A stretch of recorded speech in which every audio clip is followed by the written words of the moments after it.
O'lim, janoza, ta'ziya odoblari. O'lim tirik jonzotning albatta yo'liqishi muqarrar bo'lgan ulkan haqiqatdir. O'lim jamiki inson zoti o'zini bilmaslikka soladigan va unutishga harakat qiladigan haqiqatlarning eng kattasidir. Alloh taolo Ali Imron surasida marhamat qiladi. Kullu nafsin za'iqatul maut. Har bir jon o'limni tatiguchidir. Bu dunyoda o'lmaydigan jon yo'q. Shoh ham, gado ham, payg'ambar ham, ummat ham o'ladi. Shuning uchun har bir banda dunyoda abadiy yashaydigandek bo'lib emas, balki boshiga bir kuni o'lim kelishini eslab yurishi lozim. O'lim sharbatini albatta tatish borligini hisobga olib yurish kerak bo'ladi. Islom ta'limoti bo'yicha inson o'lishi, qabrga dafn qilingach tanasi chirib tuproqqa qorishib ketishi bilan yo'q bo'lib yoki unutilib ketmaydi. Uning tanasi asli tuproqdan bo'lgani uchun o'sha narsaga qorishib ketsa ham, asli Alloh taolo tarafidan bo'lgan ruhi barhayot bo'ladi. Vafot etgan bandalarning ruhlari tanalaridan chiqib, barzax degan joyda qiyomat bo'lishini kutib turadi. Qiyomat bo'lganda esa barcha ruhlar qayta tiklangan tanalarga kiradi. Tanalar esa chirimaydigan, hech narsadan ta'sirlanmaydigan va insonning kodi ekanini hozirgi zamon ilmi tasdiqlagan ajbuz zanab deb ataladigan suyakdan qiyomat yomg'iri yoqqanda xuddi kuzda to'kilgan urug'lardan bahor yomg'iri yordamida o'simliklar qayta unib chiqqandek qayta tiklanadi.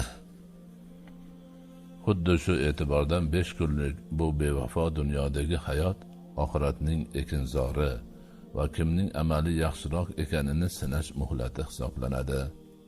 Alloh taolo Mulk surasida marhamat qiladi.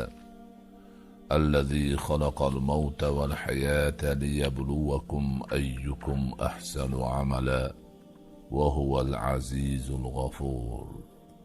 U o'lim va hayotni sizlarning qaysilaringiz amalda yaxshiroq ekaningizni sinash uchun yaratdi.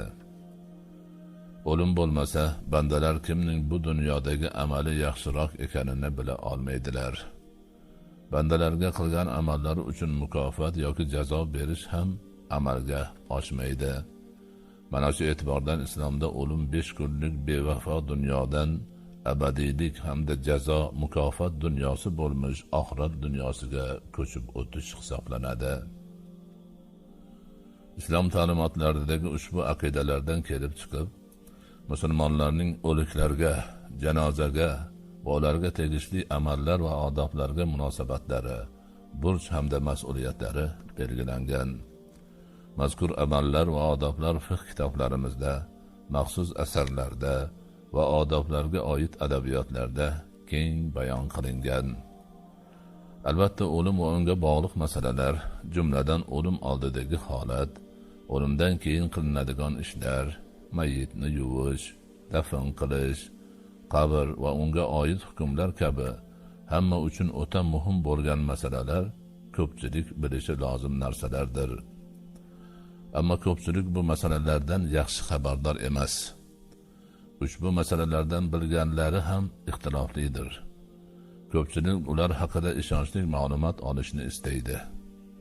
Albatta, bu boradagi ma'lumotlarni taqdim qilishda barcha dalil va hujjatlarni jamlab, tahlil qilgan, tartibga solgan fuqaholarimizning mehnati samarasidan foydalangan holda quyida mazkur odoblar va amallardan imkonini topganlarimizni o'z voqeligimizdan kelib chiqqan holda hukmingizga havola etmoqdamiz.